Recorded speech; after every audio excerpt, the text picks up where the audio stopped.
Hello guys, ഇന്നത്തെ video ഞങ്ങളുടെ ദീപാവലി ആഘോഷമാണ്. ഞങ്ങളുടെ കസിൻസ് എല്ലാവരും കൂടെ ഒത്തുകൂടിയിട്ടായിരുന്നു. 2-3 കൊല്ലത്തിന് ശേഷമാണ് ഞങ്ങളെല്ലാവരും കൂടെ ഒരുമിച്ച് ദീപാവലി ആഘോഷിക്കുന്നത്. അപ്പോൾ അതിൻ്റെ ഒരു എക്സൈറ്റ്മെൻറ്റ് എല്ലാവർക്കും ഉണ്ട്. പൂത്തിരിയും കമ്പിത്തിരിയും തറചക്രവും കമ്പവും എല്ലാം കൊണ്ട് കെങ്കേമമായിരുന്നു എന്ന് വേണമെങ്കിൽ പറയാം. മാത്രമല്ല, ഇത് ഞങ്ങളുടെ കുഞ്ഞുവാവകളുടെ ഫസ്റ്റ് ദീപാവലിയും ആണ്.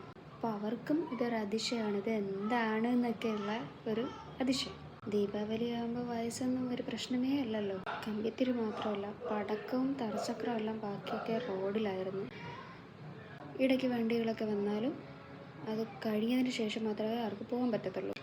ചിലർ കണ്ടു നിന്ന് ആസ്വദിക്കുന്നുണ്ടായിരുന്നു.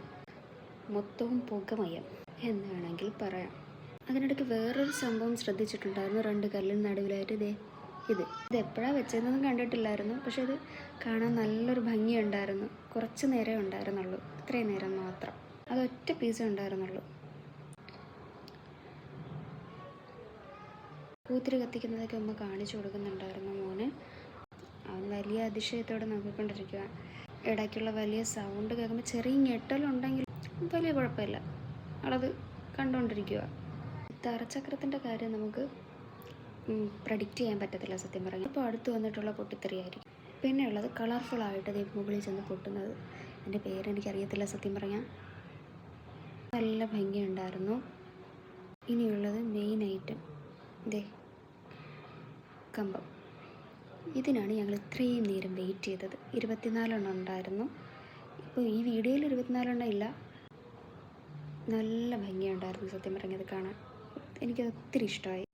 ഇത് ഒത്തിരി എനിക്കും ഇഷ്ടപ്പെട്ടായിരുന്നു. ഈ കമ്പം ഒത്തിരി എനിക്കും ഇഷ്ടപ്പെട്ടായിരുന്നു.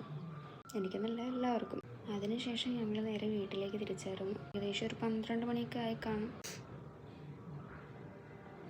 പിന്നെ ബാക്കിയുള്ള കമ്പിത്തിരിയൊക്കെ ഞങ്ങൾ കത്തിച്ച് തീർത്തു. അതിനുശേഷം മക്കൾക്കുള്ള ഫുഡൊക്കെ കൊടുത്ത് ഞങ്ങൾ തിരിച്ച് ഇറങ്ങാനുള്ള പുറപ്പാടിലായി. അവർക്ക് ഫുഡൊക്കെ കൊടുത്ത് അവരെ റെഡിയാക്കി ഇറങ്ങി. ഞങ്ങൾ അവിടെ നിന്ന് യാത്ര പറയുന്ന രംഗം. എല്ലാവർക്കും ta-ta bye bye see you okay ഒക്കെ പറഞ്ഞിട്ട് പറയുന്നതാണ്. ആദ്യം വീട്ടിനകത്തിരുന്നിട്ട് പറയും, എന്നിട്ട് വണ്ടിയിൽ കയറിയിട്ട് അടുത്ത അരമണിക്കൂർ യാത്ര പറയും. അതാണിത്. എല്ലാവർക്കും ta-ta bye bye see you പറഞ്ഞതിന് ശേഷം ഞങ്ങൾ നേരെ വീട്ടിലേക്ക് വന്നു. അപ്പോൾ എല്ലാവർക്കും വീഡിയോ ഇഷ്ടമായെങ്കിൽ ലൈക്ക് ആൻഡ് സബ്സ്ക്രൈബ് ചെയ്തേക്കണേ. Thank you.